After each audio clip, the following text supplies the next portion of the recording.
नमस्कार शेतकरी मित्रांनो, स्वागत आहे तुमचं कृषी मित्र या यूट्यूब चॅनलवर। पाहणार आहोत आपण महाराष्ट्रातील सर्व कांदा बाजार भाव आज दिनांक 7/7/2025।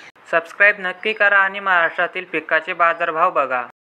बाजार समिती पिंपळगाव बसवंत उन्हाळा कांदा आवक 14,400 क्विंटल, किमान दर 400 रुपये, जास्तीचा भाव 1960 रुपये, सर्वसाधारण 1425 रुपये क्विंटल। बाजार समिती येवला उन्हाळा कांदा आवक 3,000 क्विंटल, किमान दर 382 रुपये, कमाल दर 1561 रुपये, सर्वसाधारण दर 1250 रुपये क्विंटल।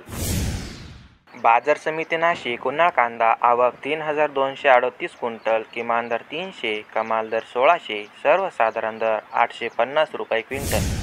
बाजार समिती अहिल्यानगर उन्हाळा कांदा आवक 24,220 क्विंटल, किमान दर 200, कमाल दर 1800, सर्वसाधारण दर 1150। बाजार समिती लासलगाव उन्हाळा कांदा आवक 12,078 क्विंटल, किमान दर 651 रुपये, कमाल दर 2100 रुपये, सर्वसाधारण दर 1500 रुपये क्विंटल।